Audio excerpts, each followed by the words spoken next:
오늘 우리에게 주신 하나님의 말씀은 골로새서 4장 2절에서 6절의 말씀을 한 절씩 교독하시겠습니다. 기도를 계속하고 기도에 감사함으로 깨어 있으라. 또한 우리를 위하여 기도하되 하나님이 전도할 문을 우리에게 열어 주사 그리스도의 비밀을 말하게 하시기를 구하라. 내가 이 일 때문에 매임을 당하였노라. 그리하면 내가 마땅히 할 말로써 이 비밀을 나타내리라. 외인에 대하여서는 지혜로 행하여 세월을 아끼라. 너희 함께 읽겠습니다. 너희 말을 항상 은혜 가운데 소금으로 맛을 냄과 같이 하라. 그리하면 각 사람에게 마땅히 대답할 것을 알리라. 아멘. 서두에 말씀드린 것처럼 어느새 2021년의 마지막 날이 우리에게 다가왔습니다. 무엇을 한다는 것, 그것을 시작하는 것보다 그것을 꾸준히 이어가는 것이 굉장히 어렵다라는 것을 우리는 잘 알고 있는데, 그렇기 때문에 시간이 지날수록 이 태도는 흐트러지기 마련이지만, 이렇게 추운 날씨에도 불구하고 이 마지막 날까지 아침을 깨워 꾸준히 하나님 앞에 나온 그렇게 예배하는 여러분에게 하나님의 은혜가 끝날까지 함께 하시기를 주님의 이름으로 기원합니다. 우리가 매일 사용하는 말이라고 하는 거기에는 아주 특별한 능력이 있습니다. 같은 글자라고 하더라도 적어놓은 것과 그것을 읽어서 말로 하는 것과는 차이가 있는데, 그 안에는 마음이 담겨 있기 때문입니다. 억양이라든지 또한 뉘앙스라든지 이것을 어떻게 말하느냐에 따라서 이 말 안에 담겨 있는 의미가 달라지는 것입니다. 이것은 어린 아이라고 해도 그렇고, 나이 많은 사람 아니면 지역이 달라서 사투리를 쓰는 사람이라고 해도 같습니다. 그러다 보니까 나쁜 마음을 가진 사람은 아무리 좋은 말을 가지고 이야기를 해도 그 안에서 상처를 받을 수가 있습니다. 반대로 좋은 마음을 가지고 이야기해 주는 사람은 훈계와 질책을 해도 그것이 오히려 감사함으로 다가올 때도 있습니다. 말의 속성이 이렇다 보니까 우리는 이 말을 함에 있어서는 굉장히 조심해야 하고 상대방을 배려하면서 해야 합니다. 이것이 그저 우리만의 이야기가 아니라 아주 오래된 지혜이기 때문에 세계 각국의 격언이나 지혜나 속담에는 이런 말과 입에 관한 것이 가장 많이 들어 있습니다. 성경에도 마찬가지입니다. 성경에도 늘 이 말에 대해서, 입에 대해서 주의하고 조심할 것에 대해서 끊임없이 이야기해 주고 있습니다. 그것을 전부 다 찾아가지고 우리가 함께 읽어보면 좋을 수도 있겠지만, 그것은 너무 많기 때문에 제가 세 가지 구절만 대표적으로 뽑아 보았습니다. 함께 보도록 하겠습니다. 잠언의 말씀부터 보겠습니다. 말이 많으면 허물을 면하기 어려우나 그 입술을 제어하는 자는 지혜가 있느니라. 이어서 시편의 말씀은 우리에게 이렇게 말하죠. 여호와여, 내 입술에 파수꾼을 세우시고 내 입술의 문을 지키소서. 신약에 나오는 대표적인 야고보서의 말씀은 이렇게 말합니다. 우리가 다 실수가 많으니 만일 말에 실수가 없는 자라면 곧 온전한 사람이라 능히 온 몸도 굴레를 씌우리라. 이렇게 말합니다. 말하는 것이 이렇게 중요하고, 이 말로 인해서 우리는 많은 어려움과 일을 겪게 된다라는 것입니다. 사도 바울도 마찬가지입니다. 바울서 신행 가운데는 이 말에 관해서 굉장히 많이 당부하고 이야기하는 것을 우리는 볼 수 있습니다. 그리스도인으로서 어떻게 살아가야 하는지, 우리 입에는 무엇을 담아야 하는지, 하나님 앞에서 우리 입술은 어떠한 모양과 모습이어야 하는지 말입니다. 그런 점에서 우리가 가장 먼저 담아야 할, 우리 입에 늘 머물러야 할 것은 하나님을 향한 기도다라고 바울은 이야기합니다. 2절 말씀, 오늘 본문 2절 말씀 함께 읽도록 하겠습니다. 기도를 계속하고 기도에 감사함으로 깨어 있으라. 기도를 계속하고 기도에 감사함으로 깨어 있으라. 바울은 이 이야기를 하면서 굉장히 강력하게 이야기합니다. 기도는 계속해야 한다. 감사함으로 깨어 있으라. 강하게 당부하는 것입니다. 절대로 우리가 어쩌다가 편할 때 생각나면 기도해라 라거나, 우리에게 닥친 일이 급하니 기도해야 된다 라거나, 상황에 따라서 어쩔 수 없지라고 말하는 것이 아니라, 그렇게 기도는 할 수 있는 것, 우리가 어쩌다 할 수 있는 것, 우리가 선택할 수 있는 것이 아니라 꼭 해야 하는 것, 이렇게 말합니다. 계속 해야 하는 것, 늘 깨어서 기도해야 하는 것이라고 말합니다. 왜냐하면 사도 바울은 이것을 늘 경험하는 사람이었기 때문입니다. 매 서신서에마다 자신의 기도문을 담아서 그들에게 보냈던 것처럼 복음을 전하면서 겪었던 모든 어려움들을 이기는 힘이 이 기도에 있음을 바울은 늘 경험하고 체험했습니다. 신라와 함께 감옥에 갇혀 있을 때에도, 배를 타고 가다가 파선했을 때에도, 매를 맞아서 거의 죽게 되었을 때에도, 나를 죽이려는 사람들이, 수많은 사람들이 몰려와서 칼을 품고 있을 그때 밤에 도망을 치면서도 사도 바울은 늘 기도로 하나님 앞에 나아갔습니다. 이것을 이길 수 있는 힘이 기도에 있었기 때문입니다. 기도가 아니면 내가 이것을 이겨낼 힘이 없었기 때문입니다. 그러니 기도에 열심히 되었습니다. 우리에게는 세상을 이길 힘이 없지만, 우리에게는 이 어려움과 문제를 이길 힘이 없지만 기도에는 힘이 있어서 그 기도 가운데 일하신 하나님을 경험할 수 있기 때문에 모든 서신마다 이 기도문을 보내기도 하고 기도를 최고의 가치로 여겨 기도해야 한다, 하나님 앞에 나아가야 한다라고 당부하는 것입니다. 골로새 교회도 마찬가지입니다. 수많은 어려움들이 그들 가운데 산적해 있었습니다. 특별히 그들에게 어려움을 주는 것은 교묘한 이단, 그리고 마치 비성경적인 전통들이 교회에 꼭 있어야 하는 것처럼 말하는 그들의 이야기들이 있었습니다.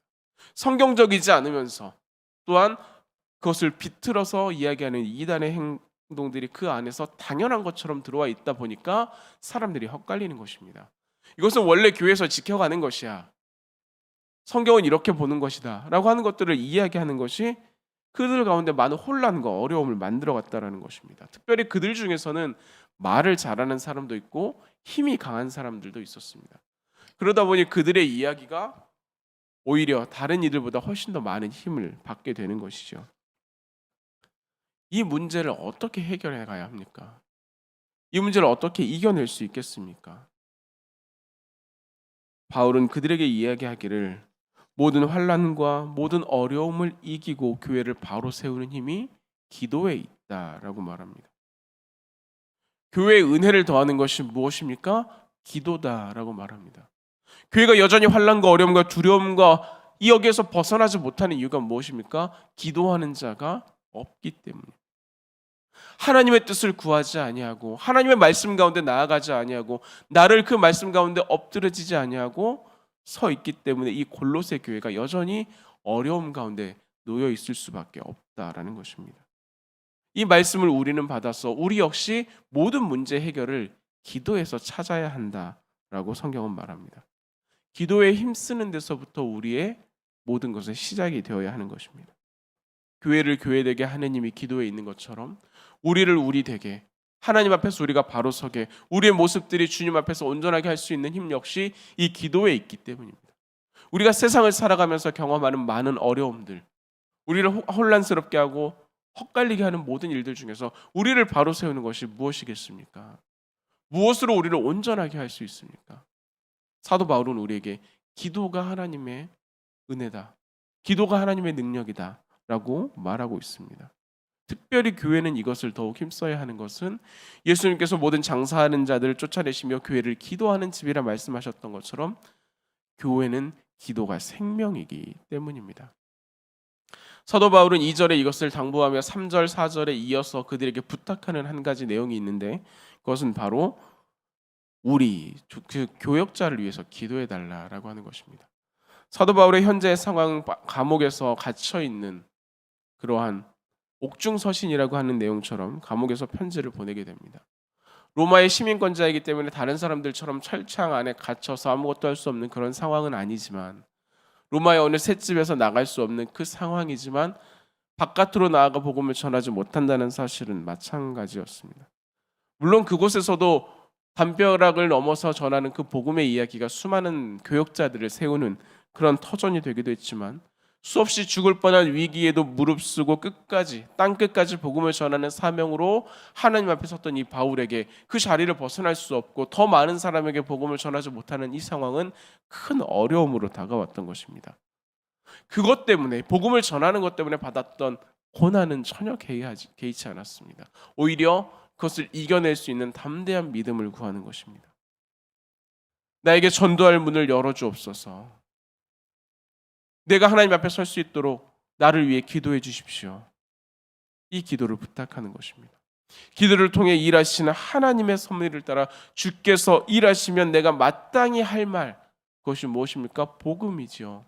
내가 복음을 전하는 이 일에 내가 더욱 힘쓰겠다라고 말합니다.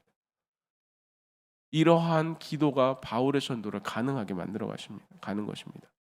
이것이 우리가 교회와 교역자를 위해 기도해야 하는 이유이기도 합니다. 이 교회가 또한 교역자가 복음을 전하는 일에 온전히 쓰임 받을 수 있도록 그 입술을 통하여 전해져야 할 마땅한 복음이 선포될 수 있도록 늘 영육간에 또한 이 교회가 하나님 안에서 온전하고 건강하게 세워져 갈 수 있도록 우리는 날마다 기도해야 하는 것입니다. 그 힘이 기도 안에 있기 때문입니다. 이어서 우리가 입에 담아야 할 두 번째는 지혜라라고 사도 바울은 이야기합니다. 5절 말씀 우리 같이 보도록 하겠습니다. 외인에 대하여서는 지혜로 행하여 세월을 아끼라. 여러분, 여기서 말하는 외인이 누구입니까? 어느 외인 구단 말하는 그런 외인입니까? 우리를 교회라고 하는 것을 바깥을 이야기하는 사람들입니까? 물론 그것도 맞는 이야기입니다. 그러나 이것에 더 무게가 있는 것은 교회 안에 그 바깥의 것을 가지고 들어온 이들이라고 하는 의미가 더 큽니다. 그저 교회를 다니지 않는 사람들이 아니라 먼저 말씀드렸던 것처럼 교묘한 이단들과 비성경적인 전통들을 교회 안에 가지고 온 이들, 그들이 이 골로새 교회 안에 있었기 때문에 2장 8절은 무엇이라고 말하냐면 누가 철학과 속임수로 너희를 사로잡을까 주의하라. 이것은 사람의 전통과 세상의 초등학문을 따름이요 그리스도를 따름이 아니니라 라고 이야기합니다. 이 이야기가 골로새 교회 안에 있었다라고 하는 것입니다. 가득했다라고 하는 것입니다. 뿐만 아니라 4절은 교묘한 말로, 20절은 세상의 가치를 따른 이들이 그들 가운데 있어서 그들을 힘들게 했음을 경고합니다. 교묘하며 논리적이고 매력적인 그들의 이야기, 달변가들의 이야기들은 내 삶과 내 마음을 막 흔들어 놓아서 마치 그것이 내 삶의 중심이 되어야 하는 것처럼 오히려 하나님의 말씀을 판단하는 데 이용되었던 것입니다. 그것에 대해서 혼란하고 해결하지 못하는 것. 그러니 바울은 그들을 경계하며 세월을 허비하지 말라고 말합니다. 그들을 따라가는 그런 일로 인해서 우리의 세월을 허비하지 말라고 말합니다. 오히려 지혜로 우리는 행해야 한다라고 말하죠. 그런데 무엇이 우리에게 지혜가 될 수 있습니까? 무엇으로 그것을 경계할 수 있습니까? 우리가 잘 아는 시편의 말씀은 주의 말씀은 내 발의 등이요 내 길의 빛이니이다 이렇게 말합니다. 내 길을 밝히고 내 삶 가운데 온전함을 세우는 것이 무엇이냐? 말씀이다라고 이야기한다는 것입니다. 주의 인도하심을 따라 나아가는 것이 지혜가 된다라는 것입니다. 주의 말씀, 주의 성령 가운데 우리가 서 있는 것이 지혜라 하는 것입니다. 그러니 우리 안에 오직 하나님의 말씀을 채우고 우리 가운데 하나님의 은혜를 채우고 우리 입술에 하나님을 향한 기도를 담아 하나님을 향해 나아가는 것이 우리에게 지혜가 되고 우리를 지키는 것이라 말하는 것입니다. 하지만 이것은 한편 무능해 보이죠. 무슨 일이 있으면 기도합시다. 무슨 일이 있으면 성경을 읽으면서 우리가 준비합시다라고 말하는 것이 기간이 길어지고 굉장히 무능하게 만드는 것처럼 느껴질 때도 있습니다.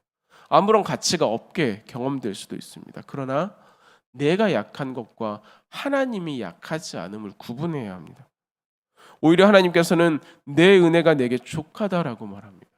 내 능력이 약한 데서 온전하여짐이라라고 이야기합니다. 나는 여전히 약하지만 그 약함 가운데 일하신 하나님의 능력이 우리로 하여금 그것을 충분히 이겨낼 수 있도록 이끌어 가신다라는 것입니다. 우리의 그 약함 가운데 그리스도의 능력이 머문다라고 말합니다.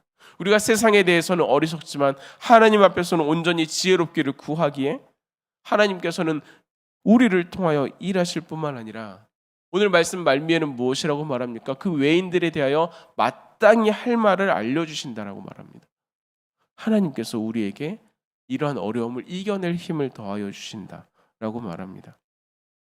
우리 교회는 매년 그리고 매주 성경 읽기를 하고 있습니다. 그래서 주보에 몇 독을 했는지 이렇게 적어주는데 올해에는 199독을 했습니다. 딱 한 독 빠진 200독을 했는데요.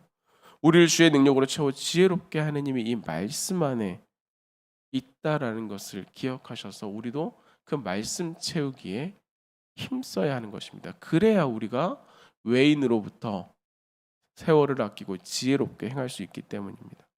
그런 의미에서 새해에는 우리가 모두 이 말씀을 한번 충만하게 채우는 것을 결단하는 것도 좋을 것 같습니다.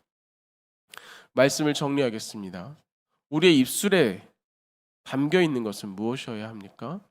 사도 바울이 우리에게 주는 말을 정리해 보면 하나는 하나님을 향한 기도여야 하고 우리의 입술에는 세상에 다른 것이 아닌 하나님의 말씀을 채워야 합니다.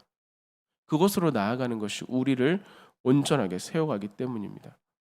감사함으로 깨어 입술에는 하나님을 향한 말씀과 찬양과 기도만을 담아가는 것입니다. 그 안에 하나님의 은혜가 있기 때문입니다. 그 안에 하나님의 능력이 있기 때문입니다. 사랑하는 성도 여러분, 그 하나님의 은혜와 그 하나님의 능력이 우리 가운데 온전히 임하기를 기원합니다.